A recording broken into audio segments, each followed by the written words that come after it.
আমরা আসলে সামরিক গোয়েন্দা সংস্থা ও ডিজিএফআইতে আমি আমার কর্মজীবন শুরু করি। ইনফ্যাক্ট জাস্টিস শাহাবুদ্দিন সাহেবের তত্ত্বাবধায়ক সরকারের সময় থেকে। এরপর থেকে আমার সৌভাগ্য হয়েছে বিভিন্ন সরকারের অধীনে দেশকে সেবা করা এবং দেশের কাজ করার জন্য। ডিজিএফআই এর ব্যাপারে আমি দুটো লাইন একটু বলতে চাচ্ছি। ডিজিএফআই সম্পর্কে বা সামরিক গোয়েন্দা সংস্থা সম্পর্কে কিছু মিসকনসেপশন ইদানিং হচ্ছে, এটা সাম্প্রতিক কালের। তো আমার যখন চাকরির প্রারম্ভিক সময়, তখন ডিজিএফআইকে অনেকেই জানতো, তো এতটা হয়তো ব্যাপকভাবে ডিজিএফআইয়ের পরিচিতি ছিল না। বাট কাজের ক্ষেত্রে, দক্ষতার ক্ষেত্রে এবং পেশাগতভাবে ডিজিএফআই দেশের একটি সর্বোচ্চ গোয়েন্দা সংস্থা হিসেবেই পরিগণিত হতো। এখন আমি আপনার প্রশ্নে ফিরে আসি। গত 15 বছরে যে কয়েকটা নির্বাচন হয়েছে, 2013 থেকে এটা শুরু হয় প্রসেসটা। এরপরে 5ই ফেব্রুয়ারি ইলেকশনটা যদি আমরা ধরি, এই ইলেকশনটা ডিজিএফআইকে মোটামুটি বলতে গেলে অনানুষ্ঠানিকভাবে দায়িত্ব দেওয়া হয়। ডিজিএফআই এটা নিয়ে কাজ শুরু করে 2012 থেকে। এটা প্রথমে বলা হয়, এটা একটা সার্ভে কন্ডাক্ট করা হয়েছিল তখন সরকারের দ্বাদশ সংসদ নির্বাচনে দিদেন আওয়ামী লীগ গভর্নমেন্ট কেমন ফলাফল করবে সেটা যাচাই বাছাই করার জন্য। প্রাথমিকভাবে এমনই একটা কথা ছিল। তো আমাদেরকে বিভিন্ন রকমের সার্ভের দায়িত্ব দেওয়া হয়। আমি তখন রংপুর ডিভিশনের রাজনৈতিক বিষয়ক দায়িত্বপ্রাপ্ত 7টা জেলার দায়িত্বপ্রাপ্ত হিসেবে কর্মরত ছিলাম। হেডকোয়ার্টারে আমাকে কল করা হয়েছিল এবং আমাদের যে ব্রিফিং দেওয়া হয়েছিল সেটা ছিল যে সরকারের আগামী নির্বাচনে 5 ফেব্রুয়ারি যে নির্বাচন হয়েছে সেটাতে সরকার কেমন ফলাফল করবে। এবং তখন একটা বিষয়ে আমাদেরকে জানানো হয়েছিল, দেশের একটি পশ্চিমা দেশের স্বনামধন্য এবং লিডিং একটা সার্ভে কোম্পানি, তাদের বেসরকারি কোম্পানি, তাদেরকে দিয়ে একটা সার্ভে করানো হয়েছে এবং সেটাতে হয়তো আশানুরূপ ফলাফল আসে নাই, যার কারণে আমাদেরকে ডিজিএফআইকে দায়িত্ব দেয় যে পুনরায় সার্ভেটা করে সরকারকে একটা ফিডব্যাক দেওয়ার জন্য। আমি দায়িত্বপ্রাপ্ত হয়ে আমি রংপুরের 7টা জেলা, পঞ্চগড়, ঠাকুরগাঁ, লালমনিরহাট, দিনাজপুর, কুড়িগ্রাম এবং রংপুর, এখানে প্রত্যেকটি আসনে প্রায় 29টি আসন ছিল সম্ভবত, আমার যতদূর মনে আছে 2012 সালে আমি সার্ভে কন্ডাক্ট করার পরে ওভারঅল সিনারিও ছিল ভয়াবহ। সেটা ছিল 18 থেকে 20% মতো সরকারের পক্ষে, আর বাকি যা ফলাফল আসছিল তা হলো বাকিটাই বিরোধী দল, তৎকালীন বিরোধী দলের। তো এটা প্রায় মাস 3-4 মতো আমরা কন্ডাক্ট করি। ডিটেল সার্ভে করার পরে এটা রিপোর্ট নিয়ে আমি ব্রিফ করার জন্য হেডকোয়ার্টারে আসি। হেডকোয়ার্টারে আসার পরে আমি ডিটেলটা জানানোর পরে তৎকালীন অথরিটি, ডাইরেক্টর আইএবি ছিলেন ব্রিগেডিয়ার শাহেদ, উনি খুব অখুশি হলেন আমার উপরে যে ফলাফলটা তাদের পক্ষে যাচ্ছিল না। এরপরে আমার ধারণা, আমি যতটুকু জানতে পেরেছি, ওভারঅল বাংলাদেশের সিনারিও এর একই রকম ছিল। খুব পুয়ার ফলাফল ছিল আওয়ামী লীগের পক্ষে এবং এটা বিরোধী দলের পক্ষেই যাচ্ছিল ইলেকশনের ফলাফলটা। তো তারা এটাতে মনোপুত না হয়ে আবার তারা রিসার্ভে করার জন্য এটাকে পাঠায়, প্রায় মাস 3-4 পরে আবার পাঠায়। দেন আমরা 2013-তে আবার এই একই রকমের সার্ভে কন্ডাক্ট করি।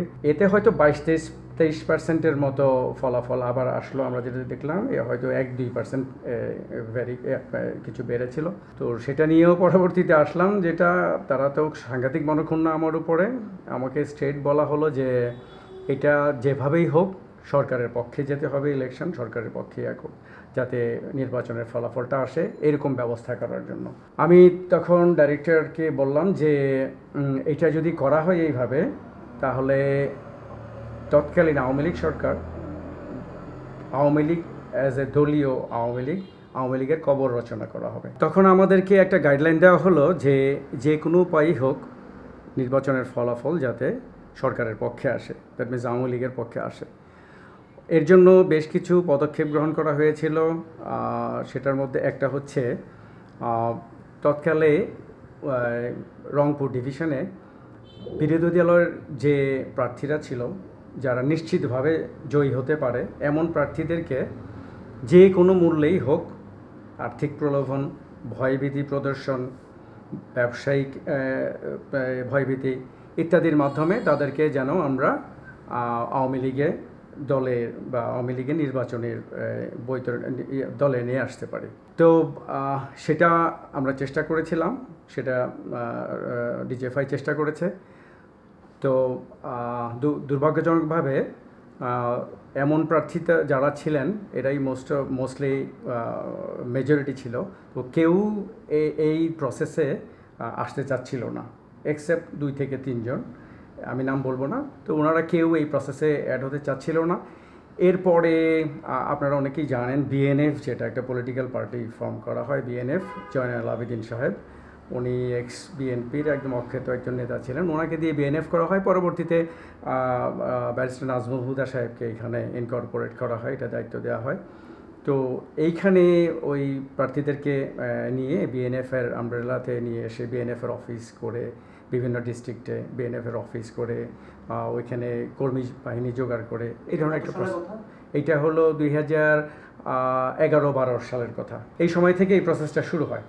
12তে এটা ফুললি হয়।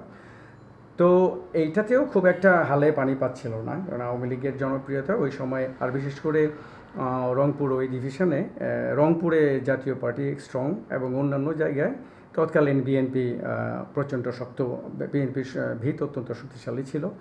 তো এই ধরনের কোনো প্রসেসই হালে পানি পাচ্ছিল না এবং খুব ভালোভাবে এগিয়ে নেওয়া যাচ্ছিল না। তো একটা পর্যায়ে সার্ভে কন্ডাক্ট করা হয় 12-13 দিকে, সেকেন্ড যে সার্ভেটা করা হয়, এই সার্ভেতেও উঠে আসে 22 থেকে 23% মতো আওয়ামী লীগের সাকসেস রেট, 22 থেকে 23%, বাকিটা বিরোধী দলের। তখন আমাদেরকে একটা ইনস্ট্রাকশন দেওয়া হলো যে কোনোভাবেই হোক এই নির্বাচনে আওয়ামী লীগের বৈতরণী পার করতে হবে। এরপরে তো আপনারা সবাই জানেন যে 153টা সিটের বা 154টা সিটের যে নির্বাচনের আগেই জয়ী করার যে পরিকল্পনা, এটাই করা হয়। এর মাঝখানে অনেক কিছু ঘটেছে, আপনারা হয়তো জেনে থাকবেন। একটি বিদেশি রাষ্ট্রের একজন ফরেন সেক্রেটারি এখানে আসেন, উনি জাতীয় পার্টিকে, জেনারেল এরশাদকে উনি সরাসরি এখানে এনগেজ করেন এবং ওনাকে ফোর্সফুলি নির্বাচনে নিয়ে আসার জন্য চেষ্টা করেন।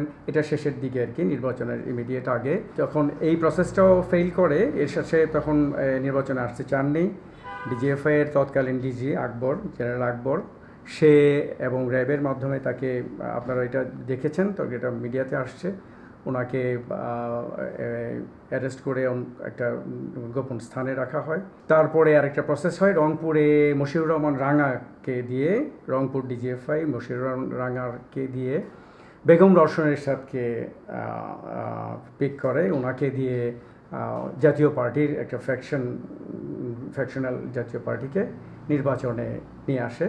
এরপরে নির্বাচনটা 2014 যে 5 ফেব্রুয়ারি নির্বাচনটা অনুষ্ঠিত হয় এবং তার আগেই আমাদের অঞ্চলে যেরকম এরশাদ সাহেবের নমিনেশনটা ক্যান্সেল করে দেওয়া হয় কুড়িগ্রামে, এই লালমনিরহাট একে। এরপরে আবার আপনার পীরগঞ্জে, যেখানে the then prime minister Sheikh Hasina, উনি ওনার শ্বশুরবাড়ির আসনেই আছেন, পীরগঞ্জের আসনে উনি ওইখান থেকে কন্টেস্ট করেছিলেন। তো উনার আসনটাও সিকিউর করার জন্য ওইখানে জাসদের একজন প্রার্থী ছিল, তাকে ভয়ভীতি দেখানোর মাধ্যমে, টাকার প্রলোভন দেখিয়ে জাসদের প্রার্থিতা ক্যান্সেল করানো হয়েছে। এইভাবেই, এই কয়েকটা আমি যতটুকু জানি, এইভাবেই ওনারা এই 153টা সিটের বৈতরণী নির্বাচনের আগেই বিনা প্রতিদ্বন্দ্বিতায় কনফার্ম করে সরকার গঠন করেছে। এটা ছিল 2013-14 নির্বাচনের। আপনারা দেখেছেন এইভাবে। এরপরে রাজনৈতিক প্রেক্ষাপট আমাদের দেশে যেভাবে চড়াই উতরাই পার হয়েছে, একটা নির্বাচন কমপ্লিট করার পরে 14 যে নির্বাচনটা আসে, এই নির্বাচনটা দায়িত্ব দেওয়া হয় 2018 যে নির্বাচনটা অনুষ্ঠিত হতে যাচ্ছিল, এইটার দায়িত্ব দেওয়া হয়েছিল পুলিশকে, তৎকালীন পুলিশের ডিজি, আইজিপি তৎকালীন পুলিশের আইজিপি এইটার দায়িত্ব নেন এবং এইটা পুলিশকে দিয়ে পুরোপুরি কন্ডাক্ট করার একটা আয়োজন সম্পন্ন করা হয়। তো এইটার মূল প্ল্যানটা হয়েছিল এইভাবে যে ইলেকশনের আগে পুলিশ প্রত্যেকটা পোলিং সেন্টারে তারা আগের রাত্রেই ডেপ্লয় হয়ে যাবে, ওইখানে তারা আবাসিকভাবে থাকবে, হুইচ ইজ ভেরি আনপ্রেসিডেন্টেড। এটা কখনো এর আগে এই ধরনের কোনো আমরা ইনস্টেন্স দেখি না, আমাদের সামনে এই ধরনের কোনো দৃষ্টান্ত নাই যে পোলিং সেন্টারে পুলিশ বা অন্য কোনো ল এনফোর্সিং এজেন্সি ওইখানে আবাসিকভাবে ক্যাম্প করে। এটা করা হয় শুধুমাত্র দুর্গম অঞ্চলে, বাংলাদেশের দুর্গম অঞ্চলগুলোতে, সেখানে কিছু আবাসনের সুযোগ সুবিধা সীমিত থাকায় পুলিশ সেখানে থাকে। কিন্তু এটা করা হয়েছিল ওভারঅল বাংলাদেশের সমস্ত অলমোস্ট সব পোলিং সেন্টারে এইভাবে পুলিশকে ডিপ্লয় করা হয়। তাদের মিশন ছিল আগের রাতেই তারা ব্যালট বক্সগুলো যেগুলো পোলিং সেন্টারে নিয়ে যাওয়া হয়েছে সেগুলোতে ব্যালট স্টাফিং করা, মানে ব্যালট সিল মেরে ব্যালট বাক্সগুলোকে পুরো করা, এবং এটাও রাতের বেলা করা হয়েছে।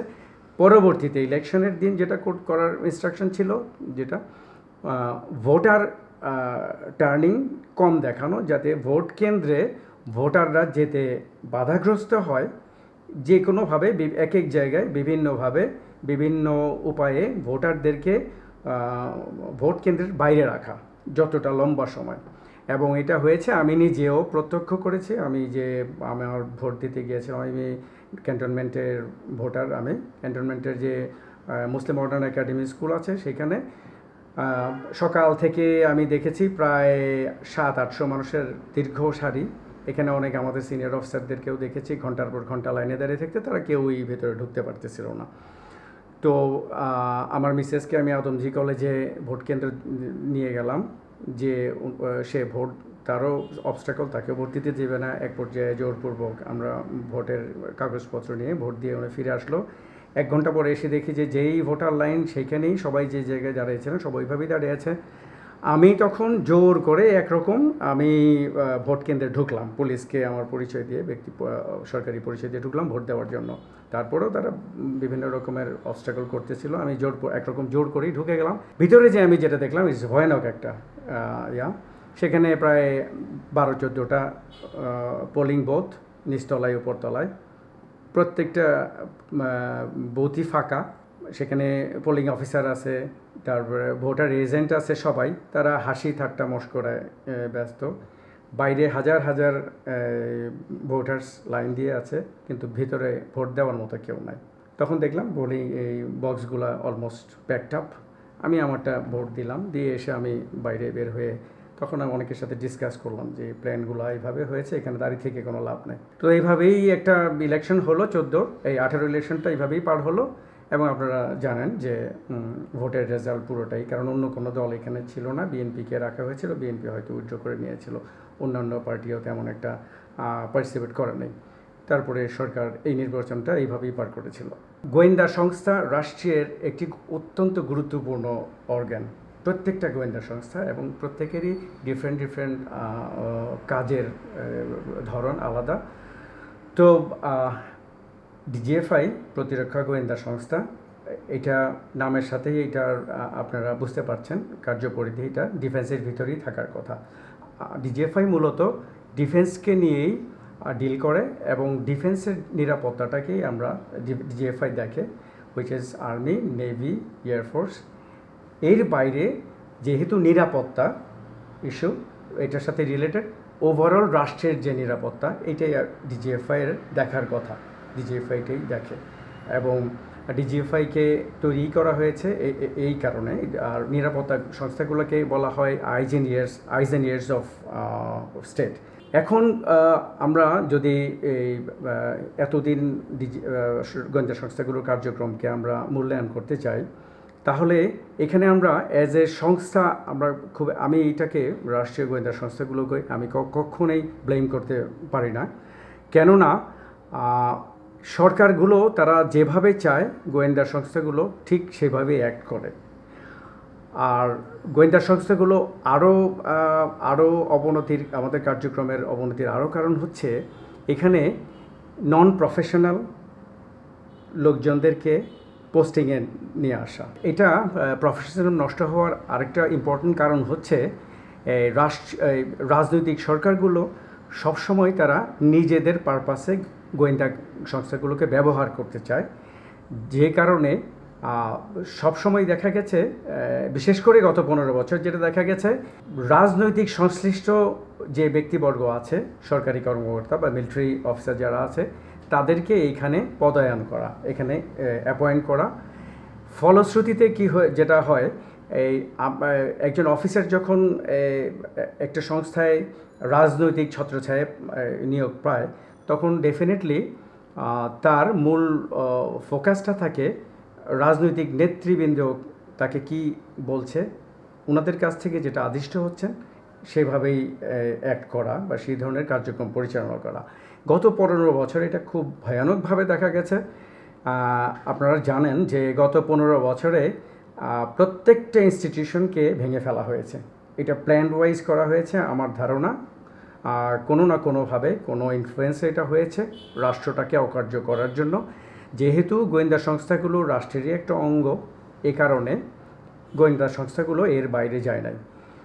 অত্যন্ত নন প্রফেশনাল, কিছু লোভী এবং স্বার্থান্বেষী কিছু লোকজনকে এখানে এমপ্লয় করা হয়েছে, পোস্টিং দেওয়া হয়েছে, যারা সংস্থার সার্বিক কার্যক্রমকে বিতর্কিত করে ফেলেছে এবং তাদের মূল কাজ ছিল একজন ব্যক্তিকে সার্ভ করা।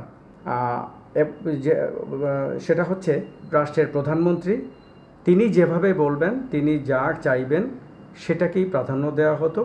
পাশাপাশি তাদের নন প্রফেশনাল অ্যাটিটিউড এবং কিছু বাড়তি সুযোগ সুবিধা, এটা আর্থিক সুযোগ সুবিধা, আপনারা জানেন এগুলো রিসেন্টলি পত্রপত্রিকায় আসতেছে। তারা অঢেল সয় সম্পত্তির মালিক হয়েছে এই সংস্থাটাকে ব্যবহার করে। এটা হয়তো লজ্জাজনক আমাদের জন্য। আমার ধারণা বর্তমান সরকার এবং কেয়ারটেকার সরকার এগুলোকে আধুনিকায়ন এবং এগুলোর অন্তর্বর্তী সরকার। ওকে, আমি দৃঢ়ভাবে বিশ্বাস করি এখন যেহেতু কোনো রাজনৈতিক সরকার দেশে আর নেই, বর্তমান অন্তর্বর্তীকালীন সরকার এবং অত্যন্ত আমাদের গর্বের একজন মানুষ, অত্যন্ত প্রফেশনাল এবং বিশ্ববরেণ্য একজন ব্যক্তিত্ব, দেশপ্রেমিক অবশ্যই। আমি আশা করব যে উনি সকল সংস্থার মতোই, রাষ্ট্রের সব অর্গানের মতোই গোয়েন্দা সংস্থাগুলো রিফর্ম করার ক্ষেত্রে মনোযোগী হবেন। এবং এটা খুব ইম্পর্ট্যান্ট যে রাষ্ট্রের গোয়েন্দা সংস্থা হচ্ছে রাষ্ট্রীয় চোখ এবং কান, আইজ এন্ড ইয়ার্স। এটা ছাড়া একটি সরকার কোনোভাবেই সুষ্ঠু এবং সুন্দরভাবে পরিচালনা করা সম্ভব না। তো এই দিকে বিশেষভাবে মনোযোগী হবেন এবং খুব দ্রুত এটাকে রিফর্ম করা হবে সর্বক্ষেত্রে। ডিজিএফআইয়ের যে কার্যক্রম, আমরা মূল ফোকাস থেকে সরে গেছে। আমাদের মূল কাজ ছিল রাষ্ট্রীয় নিরাপত্তা। তো যেই মুহূর্তে রাষ্ট্রীয় নিরাপত্তাটার পাশাপাশি একজন ব্যক্তি বা একটি দল বা একটি সরকারের নিরাপত্তা নিয়ে যখন গোয়েন্দা সংস্থা সার্বক্ষণিকভাবে তাদের কার্যক্রমকে সীমাবদ্ধ রেখেছে, তখন এখানে ব্যক্তিগত কিছু ইন্টারেস্টও কাজ করেছে। এখানে নেতৃস্থানীয় নেতৃ পর্যায়ে যেসব কর্মকর্তারা ছিল, তারা পলিটিক্যাল ব্লেসিংস, নিজেদের আর্থিক সুযোগ সুবিধা লাভের ক্ষেত্রে বিভিন্ন সময় তারা সরকারকে মিসগাইডও করেছে। আপনারা একটা ব্যাপার আমি এখানে উল্লেখ করতে চাই, সেটা আমি নির্বাচন নিয়ে কথা বললাম, অথচ এই নির্বাচনগুলো আমাদের মূল ফোকাস থাকার কথা ছিল রাষ্ট্রের এবং সার্বিক নিরাপত্তার উপরে। যে নির্বাচনে এই ধরনের ফলাফল হলে এটা সরকারের পক্ষে বা রাষ্ট্রের পক্ষে কতটা কার্যকর হবে বা রাষ্ট্রের নিরাপত্তার জন্য কতটা হুমকি হতে পারে। আমরা সেটা না করে তৎকালীন ডিজিএফআইয়ের অথরিটি সেটাকে দলীয় ফোকাসে দেখেছে এবং যে কোনোভাবেই হোক নির্বাচনে তৎকালীন সরকারকেই ক্ষমতায় আনতে হবে। তো এইটা ডিজিএফআইয়ের কাজ না যে নির্বাচনের মাধ্যমে একটি সরকারকে বা একটি গোষ্ঠীকে বা একটি দলকে ক্ষমতায় নিয়ে আসা। এখানেই হচ্ছে ডিজিএফআইয়ের নন প্রফেশনালিজম। এবং আমি ডিজিএফআইয়ের বলবো না, তৎকালীন যারা ছিল, যে নামগুলো বললাম, জেনারেল আকবর, তারপরে ব্রিগেডিয়ার শাহেদ, এই জাতীয় কর্মকর্তারা ছিল, তারা হীন স্বার্থে, ব্যক্তি স্বার্থে অপেশাদারিত্বের জন্য তারা এই কাজগুলো করেছে এবং এই কাজগুলোই তৎকালীন সরকারকে ধীরে ধীরে স্বৈরাচারী করতে সহায়তা করেছে। আসলে আয়নাঘর এটা একটা টার্মিনোলজি, এটা রিসেন্টলি ডেভেলপ হয়েছে, বাট আমি যদি স্ট্রাকচারাল বা ডিজিএফআইয়ের বা অন্যান্য গোয়েন্দা সংস্থার কার্যক্রমের আলোকে বলতে চাই, এটা বহু আগে থেকেই এই ধরনের কার্যক্রম হয়ে আসছে। এটার মূল লক্ষ্য ছিল রাষ্ট্রীয় গোয়েন্দা সংস্থাগুলোর রাষ্ট্রের নিরাপত্তার জন্য হুমকি স্বরূপ এমন যে কোনো ব্যক্তি, যে কোনো গোষ্ঠী অথবা দেশি বিদেশি এই যে কোনো এন্টিটি ওনাদেরকে ব্রিফ করা বা খুব খোলামেলাভাবে যদি বলি জিজ্ঞাসাবাদ করা, এই ধরনের কাজ পূর্ব থেকেই হয়ে আসছে, অনেক আগে থেকেই হয়ে আসছে। এটা রাষ্ট্রের নিরাপত্তার জন্য খুবই গুরুত্বপূর্ণ একটা ব্যাপার। আমরা অনেক সময় বিদেশি রাষ্ট্রের গোয়েন্দা এজেন্টদেরকে পেয়েছি, ওনাদের কাছ থেকে আমাদের জানতে হয়েছে যে ওনারা কেন এই ধরনের কাজে লিপ্ত, কী ধরনের কাজ করছেন, কাজগুলো রাষ্ট্রের থ্রেটের জন্য বা ডিফেন্সের থ্রেটের জন্য কী ধরনের অ্যাক্ট করতে পারে, এগুলো জানা রাষ্ট্রের জন্য খুবই গুরুত্ব এবং সেই অনুযায়ী প্রোটেক্টিভ মেজার নেওয়া। কারণ আপনি যদি থ্রেডগুলো না অ্যানালিসিস করতে পারেন, না জানতে পারেন, তাহলে আপনি প্রোটেক্টিভ মেজার নিতে পারবেন না। এগুলো খুবই কমন পার্ট, পৃথিবীর সব গোয়েন্দা সংস্থায় এই ধরনের কার্যক্রম পরিচালিত হয়। বাইরে এটাকে ডিব্রিফিং বলা হয়, আমাদের এখানে প্রচলিত যে জিজ্ঞাসাবাদ, যেটা গতানুগতিক বাংলায় করা হয়। তো এই কারণে মূলত আমরা করতাম। আর গোয়েন্দা সংস্থাগুলোর কার্যক্রম আসলে আমরা ডিজিএফআই সার্বক্ষণিকভাবেই একটা নিরাপত্তা যুদ্ধে লিপ্ত। একটা আর্মি বা নেভি কোথাও যদি ফিজিক্যালি যুদ্ধে যায় সেটা দেখা যায়, কিন্তু আমরা ডিজিএফআই বা অন্যান্য গোয়েন্দা সংস্থা আমরা কিন্তু সার্বক্ষণিকভাবেই এই যুদ্ধে লিপ্ত আছি, হুইচ ইজ নট ভিজিবল। সেটা কখনো কেউ দেখে না, এটা আনলেস এটা কেউ জানলে পরে এসে বুঝতে পারে, কিন্তু এটা যেহেতু জানা যায়, এটা কোভার্ট করা হয়। আমরা সার্বক্ষণিকভাবে রাষ্ট্রের নিরাপত্তার জন্য হুমকি, যেখানে আমরা ফিজিক্যালি এই যুদ্ধে লিপ্ত থাকি সার্বক্ষণিকভাবে 24 আওয়ার্স, এবং এটা চলতেই থাকে, চলমান। তো এই ক্ষেত্রে আমাদের প্রয়োজনে এই ধরনের এলিমেন্টস বা যারা হুমকি, আমরা তাদের সাথে কথা বলি, তাদেরকে নিয়ে আসি অত্যন্ত ভদ্রভাবে, কখনো কখনো হয়তো জোরপূর্বক হয়ে থাকে। এটা সিচুয়েশনের উপর ডিপেন্ড করে, কী ধরনের সিচুয়েশনে কীরকম অ্যাক্ট করতে হয়। তো একটা পর্যায়ে ধরেন যে এর আগের সরকারগুলোর সময় এরকম হয়েছে। আমি যদি আরও খোলামেলাভাবে বলি, বিগত সরকারের বেশ কিছু মন্ত্রী ছিলেন, ওনারা 111 সরকারের সময় এই ডিজিএফআইয়ের বা গোয়েন্দা সংস্থার অধীনে ওনারা ছিলেন অনেকদিন। তো ওনাদের কাছেও প্রিভিয়াস কার্যক্রম সম্পর্কে জানতে হয়েছে। বিএনপি সরকারের অনেক মন্ত্রী বা অনেক গুরুত্বপূর্ণ ব্যক্তিরাও এখানে ছিলেন। ওনাদের বিভিন্ন বিষয়ে আমাদের সংস্থার প্রয়োজন, এগুলো রাষ্ট্রীয় নিরাপত্তার জন্য জানতে হয়েছে যে কি কার্যক্রম তখন হয়েছে, প্রবলেমগুলো কী ছিল। এই ধরনের কার্যক্রম ওনারা আমাদের সাথে আলাপ করেছেন, কথা বলেছেন, এবং ওনারা অত্যন্ত কমফোর্টেবলি এগুলো আমাদের সাথে আলোচনা করেছেন। তো আমি যে জিনিসটা বলতে চাচ্ছি এখানে, সরকার 111-এর পরে 1/11-র পরে তো একটা সরকার আসছে, আওয়ামী লীগ সরকার ক্ষমতায় ছিলেন। ওনাদের ডার্ক সাইডেড মন্ত্রী যারা ওবায়দুল কাদের সাহেব বলেন, শেখ সেলিম সাহেব, ওনারা আরও অনেকেই ছিলেন, সরকারে ক্ষমতায় আসছেন। তো এই আয়নাঘর সম্পর্কে যদি ওনাদের তেমন কোনো বিরূপ অভিজ্ঞতা থাকে বা থাকতো, তাহলে ডেফিনেটলি ওনারা এর বিরুদ্ধে একটা কার্যকরী ব্যবস্থা নিতেন।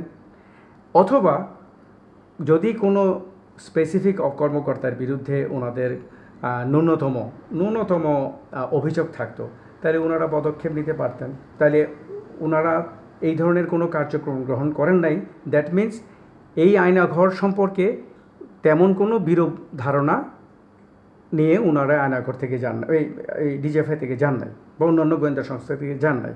তাহলে আয়নাঘরটা এত বিরূপ প্রতিক্রিয়া আয়নাঘর সম্পর্কে কেন হলো, বিকজ ওই যে আমি বারবার বললাম যেটা নন প্রফেশনালিজম। আমি যদি আরও স্পেসিফিক বলি, পুরো রাষ্ট্রীয় সংস্থাগুলোকে, রাষ্ট্রের প্রত্যেকটা ইনস্টিটিউশনকে একজন ব্যক্তি বা একক ব্যক্তির ইন্টারেস্টে ব্যবহার করা হয়েছে, যেমনি ডিজিএফআইকেও ব্যবহার করা হয়েছে এবং গুরুত্বপূর্ণ ব্যক্তিদেরকে এখানে ব্যক্তির স্বার্থে অথবা কোনো একটি হিডেন ইন্টারেস্টে, যেটা আমাদের দেশীয় হোক অথবা দেশের বাইরের কোনো ইন্টারেস্টে হোক, এই ধরনের স্বার্থে কিছু গুরুত্বপূর্ণ ব্যক্তিকে অত্যন্ত অযৌক্তিকভাবে এখানে নিয়ে আসা হয়েছে, যেটা কন্ট্রোভার্সি তৈরি করেছে প্রচণ্ড রকমের। এইখান থেকেই আয়নাঘরের টার্মটার উদ্ভব।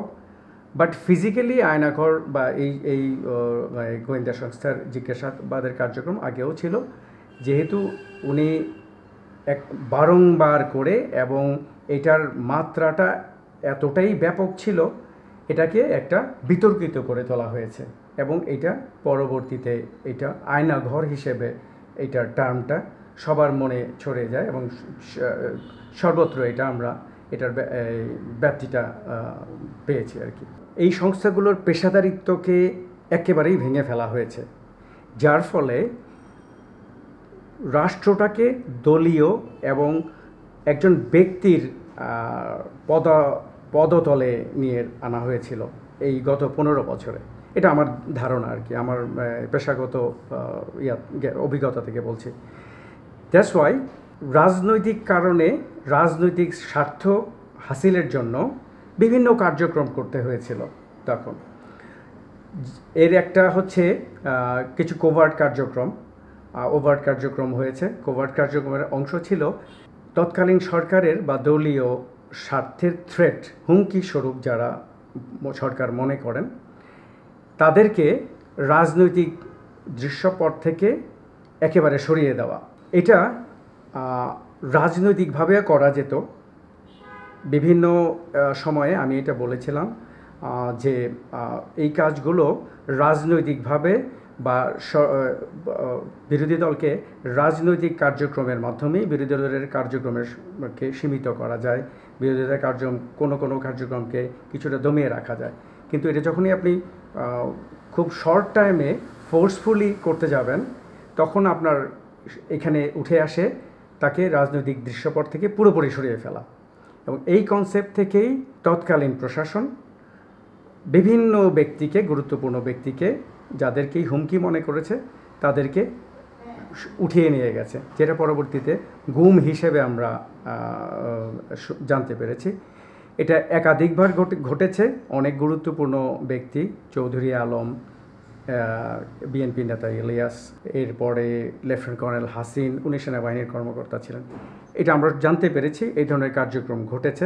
এছাড়াও আরও অনেক, ব্রিগেডিয়ার জেনারেল আজমি, ওনাদেরকে হুমকি মনে করাই তাদেরকে পুরোপুরি দৃশ্যপট থেকে সরিয়ে ফেলা। হয়তো অনেককেই, আমি জানি না, অনেককেই যেটা আমরা শুনতে পেরেছি বা জানতে পেরেছি, অনেকেই হয়তো জীবন নাশও ঘটেছে, একেবারে তার জীবন থেকেই সরিয়ে ফেলা হয়েছে, পৃথিবী থেকেই সরিয়ে ফেলা হয়েছে। আবার অনেকে আবার কাউকে একটা সময়ের জন্য দৃশ্যপট থেকে আলাদা করে ফেলা হয়েছে, আলাদা করে রাখা হয়েছে, যাতে ওই ব্যক্তি বা ও রাজনৈতিক কর্মী বা নেতা তৎকালীন সরকার বা দলীয় একজন ব্যক্তির জন্য কোনো রকমের হুমকির সৃষ্টি করতে না পারে। এটা আইনগতভাবে কোনো রাষ্ট্রীয় সংস্থাই করতে পারে না। এটা আন্তর্জাতিকভাবে এটা মানবাধিকারের চরম পরিপন্থী। আমি আবার বলছি, মানবাধিকারের চরম পরিপন্থী। যারা এর সাথে জড়িত, এই ধরনের কার্যক্রমের সাথে যারাই জড়িত, একজন পেশাদার গোয়েন্দা কর্মকর্তা হিসেবে এবং রাষ্ট্রের একজন সাধারণ নাগরিক হিসেবে আমি মনে করি রাষ্ট্র থেকে রাষ্ট্রের একজন নাগরিককে, সে যেই হোক, তাকে গুম করা বা উঠিয়ে নিয়ে যাওয়া, তার জীবন নাশ চরম মানবাধিকার পরিপন্থী। এটা দেশীয় আইন পরিপন্থী এবং এটা আন্তর্জাতিক মানবাধিকার আইন পরিপন্থী। এটা এই ধরনের কার্যক্রম যে আমাদের রাজনৈতিক অঙ্গনে বিরূপ প্রতিক্রিয়া সৃষ্টি করেছে তাই নয়, আন্তর্জাতিকভাবে আমাদের দেশের ভাবমূর্তিকে চরমভাবে ক্ষতিগ্রস্ত করেছে। দেশের বাইরে বাংলাদেশ সম্পর্কে নেতিবাচক একটা ধারণা প্রতিষ্ঠিত হয়ে গেছে যে এইখানে গণতন্ত্র, মানবাধিকার এগুলো ভুলুণ্ঠিত। রাজনৈতিক কারণে, রাজনৈতিক মতাদর্শগত পার্থক্যের কারণে এখানে যে কেউ যে কোনো সময় ফোর্স ডিসঅ্যাপিয়ারেন্স হয়ে যাচ্ছে। এইগুলো পরিত্রাণ হওয়া উচিত। এই ধরনের আইন বহির্ভূত কার্যক্রম অবশ্যই বাংলাদেশে আর যাতে কখনোই না হয়, আমি এটার নিশ্চয়তা দাবি করছি বর্তমান তত্ত্বাবধায়ক সরকারের কাছে। 18 নির্বাচনে আগের রাত্রে পুলিশ প্রত্যেকটা পোলিং সেন্টারে তারা আবাসিকভাবে অবস্থান গ্রহণ করে এবং আগের রাত্রে থেকেই পুলিশ স্থানীয় রাজনৈতিক কর্মী যারা, সরকার দলীয় কর্মী যারা, তাদেরকে ভোট কেন্দ্রে নিয়ে এসে আগের রাত্রে থেকেই প্রত্যেকটা ব্যালট বক্সে সিল মেরে এবং ভোট স্টাফিং করে ব্যালট বক্সগুলোকে ভরে ফেলা হয় আগের রাত্রে থেকে। আপনাদের মনে থাকবার কথা, নির্বাচনের দিন আন্তর্জাতিক একটি গণমাধ্যম, আমার স্পষ্ট মনে আছে বিবিসি, এমন কিছু দৃশ্য লাইভ দেখিয়েছিল যেখানে নির্বাচন শুরু হওয়ার পূর্বেই ব্যালট বক্সগুলো পোলিং সেন্টারে নিয়ে যাওয়ার সময় সেগুলোতে দেখা গেছে, তারা দেখিয়েছেন যে ব্যালট বক্সগুলো কোনোটা অর্ধেকের বেশি পরিপূর্ণ। তার মানে এটা আগের রাত্রের থেকেই এই ধরনের কার্যক্রম শুরু হয়ে গেছিল। পরবর্তীতে যখন সারাদিন ব্যাপী পোলিং এজেন্ট বা অন্যান্য রাজনৈতিক কর্মীরা বিভিন্ন ভোট কেন্দ্রে ঢুকে তারা যথেচ্ছভাবে দলীয় প্রার্থীর পক্ষে সিল দিয়ে তারা ব্যালট বক্সগুলোকে ফিল আপ করেছে। ওয়েজ ভোট কেন্দ্রের বাইরে প্রচুর ভোটার ছিলেন। সেইবার ভোট দেওয়ার পক্ষে একটা প্রচারণা হয়েছিল এবং একটা ফ্লো দেখা গেছিল যে সবাই ভোট দিবে এবং সরকারের একটা ভোট বিপ্লব ঘটানোর একটা প্রচেষ্টাও ছিল। কিন্তু এটা সরকার আগের থেকেই আঁচ করতে পেরেছিল, যার জন্য ভোটারদেরকে ভোট কেন্দ্রের বাইরে যতটা সম্ভব দীর্ঘ সময় ধরে তাদেরকে অপেক্ষমান অবস্থায় থাকতে হয়, তাদেরকে ভোট কেন্দ্রে ঢুকতে দেওয়া যথাসম্ভব চেষ্টা করা হয়েছে, তারা যাতে ভোট কেন্দ্রে ঢুকতে না পারে এবং ভোট দিতে না পারে।